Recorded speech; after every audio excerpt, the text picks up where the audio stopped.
zonja dhe zotëri deputet, të dashur qytetarë dhe qytetarë. Ky parlament ngjet sot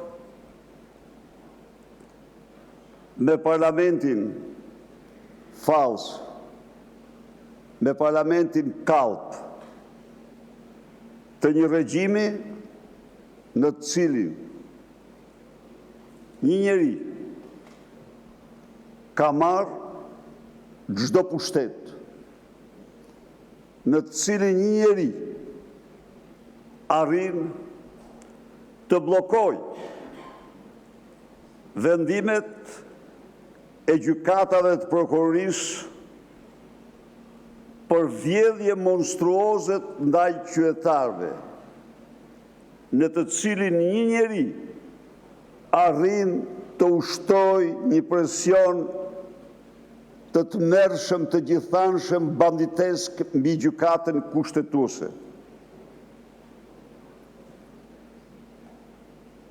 Mbi të cilin një njeri ka vendosur me vendim të fshehtë të gjitha shpenzimet e tij.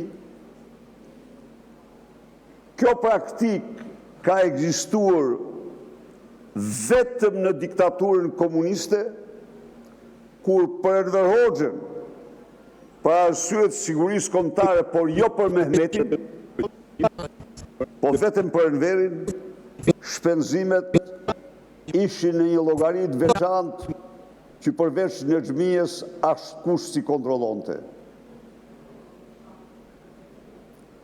Ky është parlamenti të dashur qytetar. Ky është parlamenti që mlidhet në ditët e krizës më të thellë, e akteve më antidemokratike, në një kohë kur një ministre është zbërthyer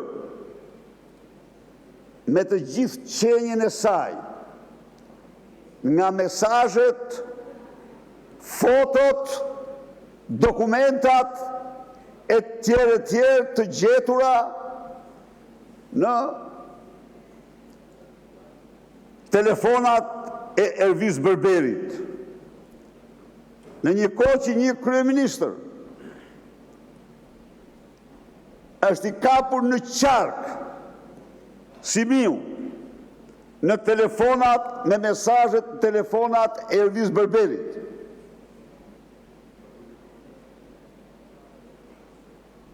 Në një kohë që vërtetohet se oferta 140 milion euro për ndërtimin e tunelit Llogaras u zëvendësua me ofertën 190 milion euro të kompanisë turke pas udhëtimit në Ankara të Edi Rams me atë që quhet Lubi Balluku. Në një kohë që vërtetohet nga banka botërore se 90% e të gjitha fondeve të investimeve, 90% të gjitha fondeve të investimeve vidhen dhe nuk gjinden. Ju e pat dje, doli nga dreja prokurorisë Lubia numër 2. Po kjo Lubia numër 2, ta dini ju, më duhet të citoj, se ajo është i brendshëm, s'kam si të mos e citoj, Arben Ahmetaj, që thoshtë kjo ishte kopshti, kjo akshi ishte kopshti privat i Edi Rams. Sepse në fakt, në grazhdin e akshit, bën të kredin Baxhanaku, Fangu fitonte me 10 tendera. Se në fakt, në përcaktim në fituesve tenderave në aksh, ishte sipas Geron Meçes, se duhet citoj emra, edhe vetë zonja Linda. Në fakt, kjo ishte drejtoria e familjes. A e dini se janë thirrë në SPAK nga kjo drejtori 25 vjet. A e keni harruar ju fatin e Danielit? A ju kujtohet ju fati Danielit? Daniel Shima, a ju thot në një gjë ju? Daniel Shima, sa po doli Lubia bis, Lubia numër 2 nga skapi, shkoj në zyrë dhe e shkarkoj. E shkarkoj dhe pas disa muajsh, pas disa javësh, uniforma me policë e rrethojnë, e grabisin. Fati dhe Zoti dha ati mundësi të çojë një mesazh, po marrin peng. Dhe banda Elbasanit tek e cila e çuan, e rrahu gjithë natën, por nuk e vrau sepse do dilte, do mbete. Ai është në shtëpi. Ai ka 3 muaj, 2 muaj, më fani, që e ka mbyllur dhe nuk del nga dhoma. Nuk del nga dhoma. Daniel Jakshit. E pat ju Lubin bis që si doli. Dhe përballë këtyre skandaleve, këtyre vjedhjeve të pa imagjinueshme, përballë shkatrimit të madh të materjes kombëtare, rënimit të vërtet të ekonomisë, besoje muart vesh që u kthyem ku ishim për herë të parë në 32 vite. Ekonomia mbahet nga kontributi i shtetit.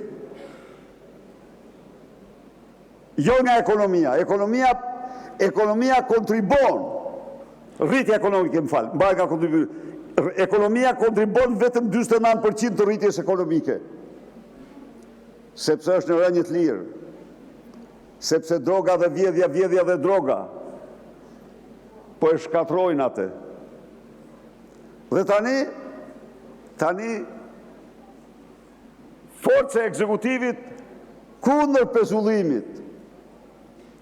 Në një kohë kur ajo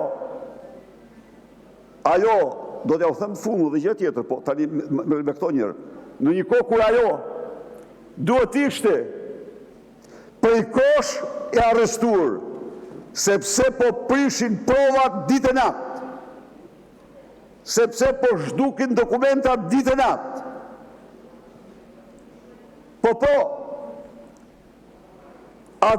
Ka administruar 12 miliard euro, nga të cilat absolutisht 10.3 miliard janë zhduk pa gjurë, pa frut, pa namë një shanë. Ja ku e keni rrugën e qafë floshës. Ja ku i keni veprat. Shkoni rrugën e Erseks. Shkoni rrugën e Arbrit.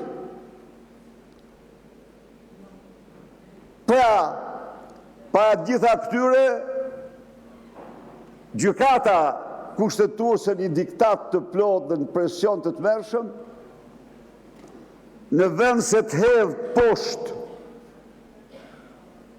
shqyrtimin, si që hodhi poshtë shqyrtimin e 30 deputetëve, mos harroni, nuk legjitimoi duke shkel kushtetutën, nuk hedh poshtë shqyrtimin e një mase të ligjshme që është e zakonshme në Europë dhe kudo. Tani, se po arrin koha, do të them një gjë unë. Edi Rama, unë kam thënë shumë gjëra për ju, nuk e mohoj, por nuk kam thënë kurrë atë që ka thënë Edi Rama.